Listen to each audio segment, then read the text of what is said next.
ဟုတ်ကဲ့အားလုံးပဲမင်္ဂလာပါ AZ Technology မှာပြန်လည်ကြိုဆိုလိုက်ပါတယ်ကျွန်တော်ဒီနေ့မျှဝေခြင်းတဲ့သင်ခန်းစာလေးကတော့ Microsoft Word သင်ခန်းစာတစ်ခုဖြစ်တဲ့ Microsoft Word မှာဓာတ်ပုံတွေကို background chaining နဲ့ site သတ်မှတ်နည်းသင်ခန်းစာကိုကျွန်တော်ဒီနေ့မျှဝေသွားမှာဖြစ်ပါတယ်ကျွန်တော်ရှိတဲ့သင်ခန်းစာမှာတော့ကျွန်တော်တို့ Microsoft Word မှာ license ပုံတွေကို click တစ်ချက်တည်းနဲ့အမြန်စီနည်းသင်ခန်းစာကိုကျွန်တော်ရှေ့မှာပြပြပေးသွားပါတယ် Okay ဒီနေ့သင်ခန်းစာမှာတော့ကျွန်တော်တို့Microsoft မှာပုံတွေကို background chaining နဲ့ background chain တဲ့ပုံတွေကိုကိုသတ်မှတ်ခြင်းနဲ့ site တွေသတ်မှတ်နည်းပေါ့နော် Okay ဒီသင်ခန်းစာလေးကျွန်တော်ဒီနေ့မျှဝေသွားမှာဖြစ်ပါတယ်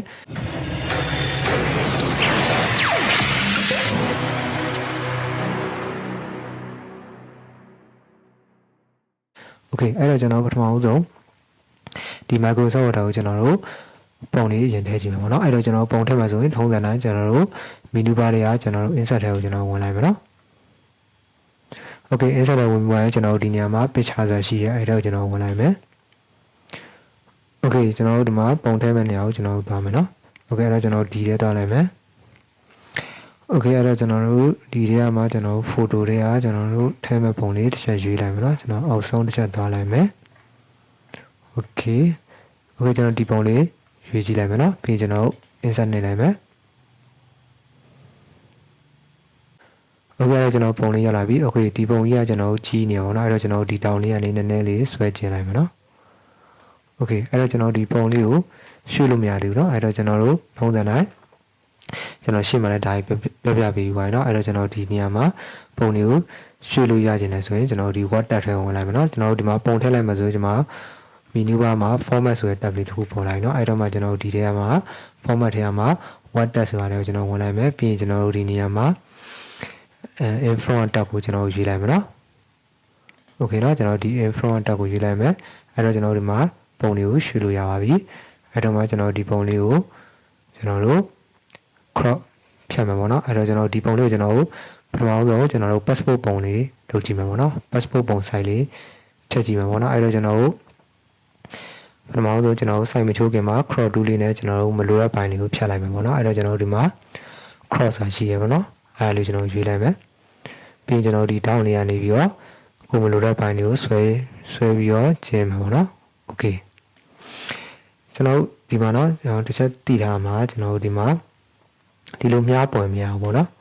Okay ဒီလိုမျိုးလေးပေါ်မှာရမှာเนาะဒီ crop ပုံစံမျိုးလေးပေါ်မှာရမှာเนาะဒီလိုမြားဟိုဘမြားဒီဘမြားပေါ်မရဘူးเนาะOkay ဒီမှာ star ပုံစံမျိုးဆိုလည်းမရဘူးဒီလိုမျိုး icon လေးပေါ်မှာရမှာเนาะအဲ့တော့မှကျွန်တော်တို့ကဆွဲချင်မှာပေါ့နော် Okay ဒီနေရာမှာကျွန်တော်တို့လွဲတယ်လို့ပါ Okay เนาะအဲ့တော့ကျွန်တော်ဒီလောက်တော့ထားလိုက်မယ်ဒါလေးကိုနည်းနည်းလေးထပ်ပြီးကျင်းလိုက်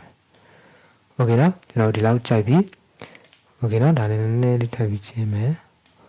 Okay ကျွန်တော်ဒီလောက်နေထားကြိုက်ပြီအဲ့တော့ကျွန်တော်ဒါလေးကိုဖြတ်မယ်ဆိုရင်ဒီဘက်ကလွတ်နေတဲ့နေရာလေးကို click ထားလိုက်မယ် Okay အဲ့တော့ကျွန်တော်ဒီမှာပြတ်သွားပြီပေါ့နော် Okay ဒါလေးကကျွန်တော် crop tool နဲ့ဖြတ်လိုက်တာပေါ့နော်ကျွန်တော်ဒီပုံလေးကိုထားလိုက်မယ်ဆိုရင်ကျွန်တော်ဒီ format ထဲကကျွန်တော်ဒီမှာ cross သွားတယ်ကျွန်တော်ဖြတ်လိုက်တာပေါ့နော် Okay ပြီးတော့ကျွန်တော်ဒီပုံလေးကိုအလင်းမောင်လေးကျွန်တော်ချိန်လို့ရတယ်ပေါ့နော်အလင်းမောင်ချိန်မယ်ဆိုရင်ကျွန်တော်ဒီနေရာမှာ correction ဆိုတာရှိရပါတော့ Okay เนาะဒါလေးကျွန်တော်ရွေးလိုက်မယ်ဒီနေရာမှာကျွန်တော်တို့အလင်းမောင်လေးကျွန်တော်ချိန်လို့ရမယ် Okay เนาะ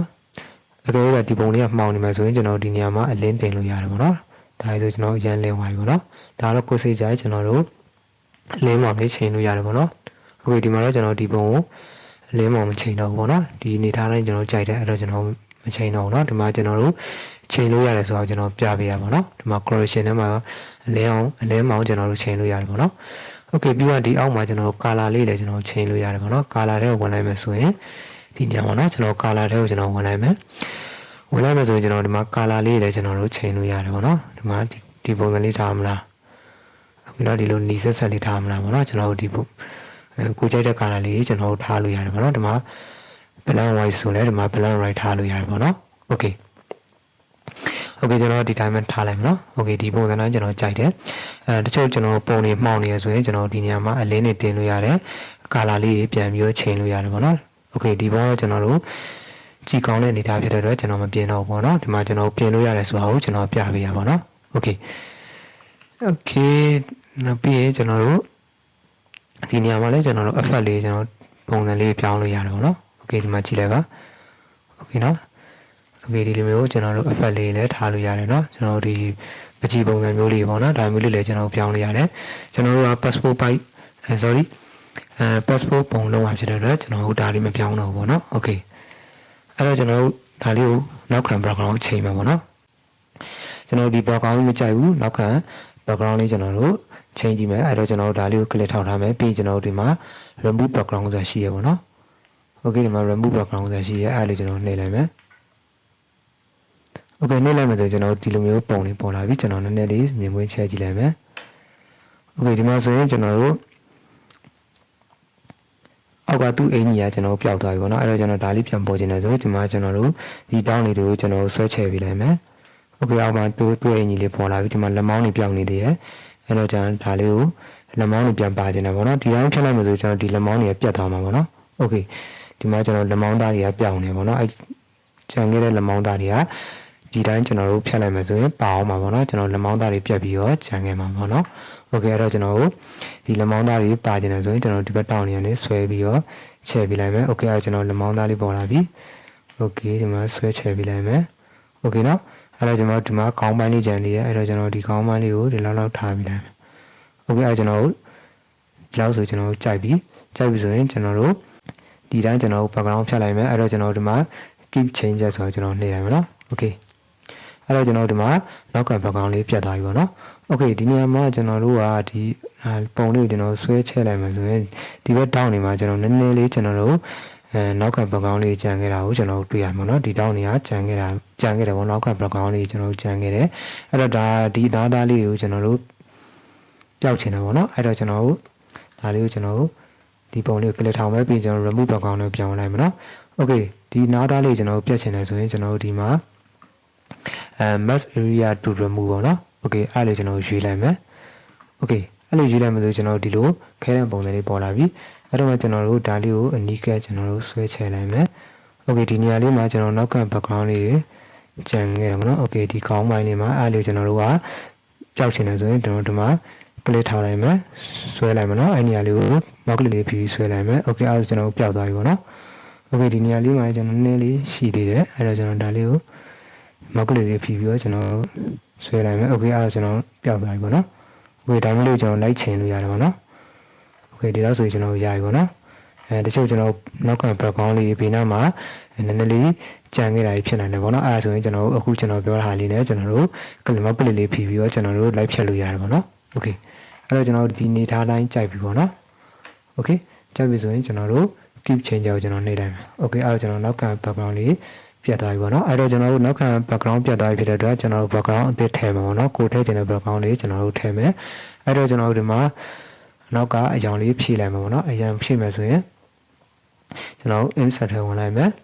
insert ထဲမှာကျွန်တော်တို့ shade ထဲကိုကျွန်တော်ဝင်လိုက်မယ်နော် shade ထဲမှာကျွန်တော်တို့ဒီမှာrectangle ပေါက်လေးတစ်ခုကျွန်တော်ခေါ်လိုက်မယ်ပြီးရင်ကျွန်တော်တို့ဒီနေရာမှာ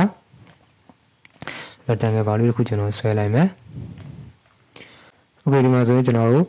ဘေးနားကကျွန်တော်တို့ stroke တွေပါနေပါတော့ပေါင်းတွေပါနေအဲ့ပေါင်းတွေကျွန်တော်မလိုချင်ဘူးဆိုရင်ကျွန်တော်တို့ shade outline နဲ့ဝင်လိုက်မယ် shade outline နေရာမှာကျွန်တော်တို့ no outline ကိုကျွန်တော်တို့နေလိုက်မယ်နော်အဲ့တော့ကျွန်တော်ဘေးနားက stroke ပေါင်းလေးမရှိတော့ဘူးပေါ့နော် okay အဲ့တော့ကျွန်တော်ဒါလေးကိုဒီရောင်မကြိုက်ဘူးတခြားရောင်ပြောင်းနေတယ်ဆိုရင်ကျွန်တော် shade fill ထဲဝင်လိုက်မယ် shade fill ထဲမှာကျွန်တော်တို့အပြာရောင်ဒီမှာဆိုကျွန်တော်အပြာရောင်ရင်းရင်းလေးရှိမှာပေါ့နော်ဒီဘက်မှာဆိုရင်ကျွန်တော်အပြာရောင်လို့တွေပဲကျွန်တော်ယူလိုက်မယ်ဒီရောင်လေးကျွန်တော်ကြိုက်တယ်အဲ့တော့ကျွန်တော်ဒီရောင်လေးယူလိုက်မယ်နော် okay ပြီးတော့ရင်ကျွန်တော်တို့ကအခုကကျွန်တော် passport size လေးကျွန်တော်တို့ချိုးကြည့်မယ်နော် passport size လေးပြောင်းကြည့်မယ် okay အဲ့တော့ကျွန်တော်တို့ဒီမှာဒါလေးကို click ထောက်ထားမယ်ပြီးရင်ကျွန်တော်ဒီနေရာမှာတန်မိုးလေးရိုက်ထည့်ပေးရမှာနော်ဒီပေါင်လေးကိုကျွန်တော်တို့တန်မိုးရိုက်ထည့်ပေးရမယ် okay အဲ့တော့ကျွန်တော်တို့ဒီနေရာမှာ passport size က 1.1 1.3 ရှိရနော်ကျွန်တော်တို့ကအကျယ်က 1.3 ရှိရအမြင့်က 1.1 ရှိရပေါ့နော်အဲ့တော့ကျွန်တော်အမြင့်မှာ1.1 ထားလိုက်မယ်တချို့ကလည်းကျွန်တော်1.2 ထားကြတယ်နော် okay ပုံမှန်တော့ကျွန်တော် 1.1 1.3 ရှိရပေါ့နော် passport size ကနော် okay အဲ့တော့ကျွန်တော်တို့ license ပုံစံတော့ကျွန်တော် 1.1 1.1 ရှိမယ်နော်sorry license ပုံစံတော့ကျွန်တော်တက်လက်မှတ်ပတ်လည်းရှိရနော်ကျွန်တော်တို့ passport size ဆိုရင် 1.1 1.3 ရှိမယ်အဲ့တော့ကျွန်တော်ကအမြင့်မှာ 1.1 အကျယ်မှာ 1.3 ပေါ့နော် okay sorry ကျွန်တော်တို့ကအမြင့်မှာ 1.3 okay အကျယ်မှာ 1.1 ပါနော် okay နော်ဒါကျွန်တော်တို့ passport size လေးပေါ့နော် okay ကျွန်တော်တို့ passport size ပြောင်းနေတာဖြစ်တဲ့အတွက်ကျွန်တော်တို့ဒီမှာ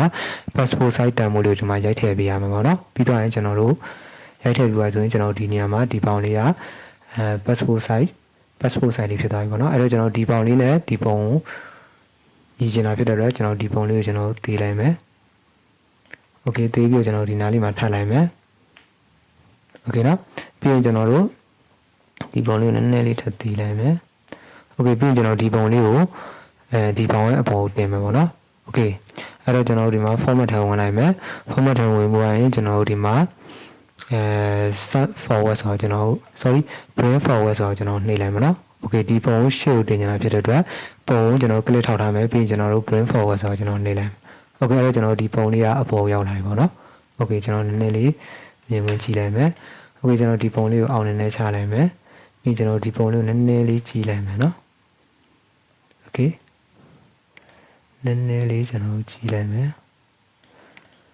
okay ကျွန်တော်ဒီပုံလေးကနည်းနည်းလေးအပြင်ရောက်နေတယ်အဲ့တော့ကျွန်တော်ဒီပုံလေးကိုနည်းနည်းလေးဆွဲချင်လိုက်မယ်နော် okay ဒါတော့ကျွန်တော်နည်းနည်းလေးလိုက်ချိန်ပေးရမှာပေါ့နော်